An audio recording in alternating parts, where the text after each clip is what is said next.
El primer pensamiento fue el dolor. Un latido agudo y persistente en las sienes, como si alguien me hubiera golpeado una y otra vez con un martillo mientras dormía, dejando una resonancia punzante que se expandía hasta la nuca. Abrí los ojos con esfuerzo, las pestañas pegadas por una sustancia espesa, sangre, sudor, y me encontré boca arriba, sobre un suelo frío y húmedo que absorbía el calor de mi cuerpo como un parásito. El estacionamiento olía a aceite quemado, a neumáticos viejos y a moho, pero también a algo más, algo dulzón y podrido que se infiltraba en cada inhalación, adhiriéndose al paladar y al fondo de la garganta como una sustancia viscosa. Me incorporé lentamente, apoyando las palmas en el hormigón áspero, sintiendo como pequeñas piedras se clavaban en mi piel. El mundo giraba con violencia, como si un gigante invisible hubiera agarrado el escenario y lo hubiera sacudido. Las luces fluorescentes en el techo parpadeaban de manera irregular, algunas ya muertas, sus tubos rotos colgando como huesos descarnados, otras emitían un zumbido agudo que resonaba dentro de mi cráneo, sincronizado con el dolor. Miré a mi alrededor, buscando desesperadamente algún punto de referencia, algo que me dijera dónde estaba o cómo había llegado allí. Pero no había más que columnas de hormigón gris, manchadas de humedad y grafiti ilegibles, filas interminables de techos bajos que parecían inclinarse sobre mí, y sombras que se retorcían en los rincones, como si respirasen. ¿Qué?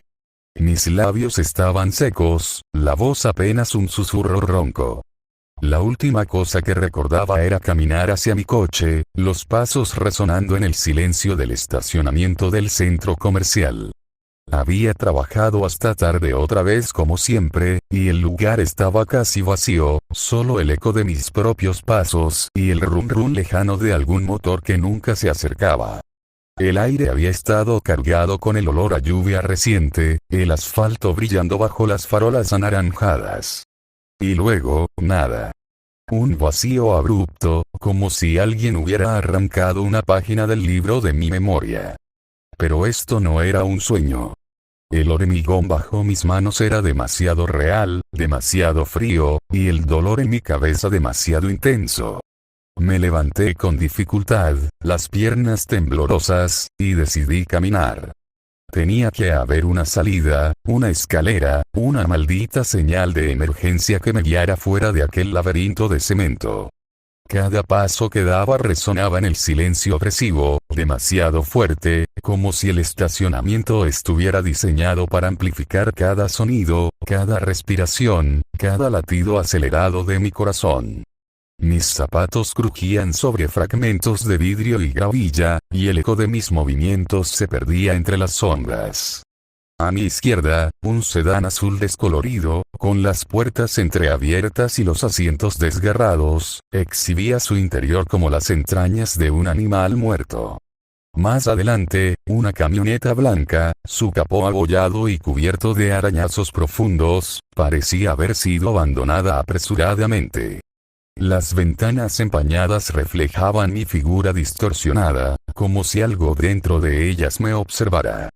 Pasé junto a un viejo Volkswagen escarabajo, su pintura verde casi completamente devorada por el óxido, las llantas desinfladas hundidas en el suelo como si el vehículo estuviera siendo absorbido lentamente por el hormigón. En su interior, un peluche decapitado yacía en el asiento trasero, sus botones de ojos brillando bajo la luz parpadeante. Un poco más allá, un Cadillac de los años 70, otrora elegante, ahora reducido a un esqueleto de metal, con su volante torcido y el tablero cubierto de polvo y telarañas.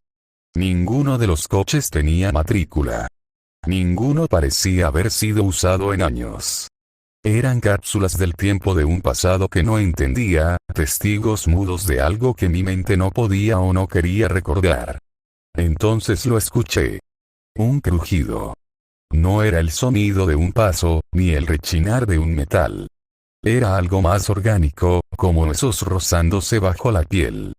Me detuve en seco, conteniendo la respiración, los músculos tensos como cuerdas a punto de romperse.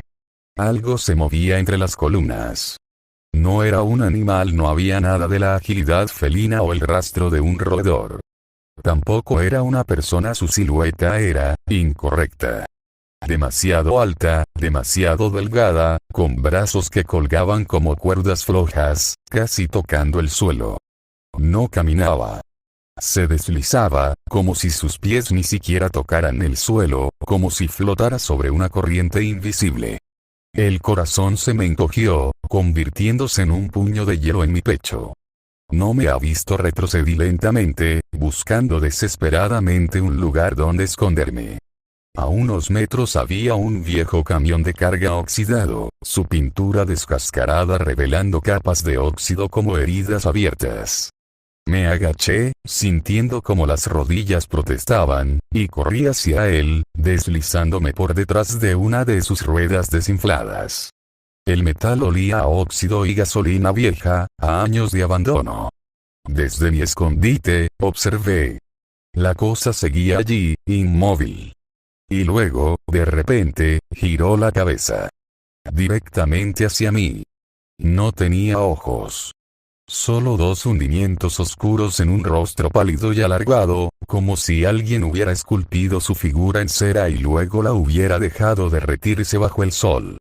Mierda, intenté correr, pero mis piernas no respondían, paralizadas por un terror primitivo que ascendía desde lo más profundo de mi instinto.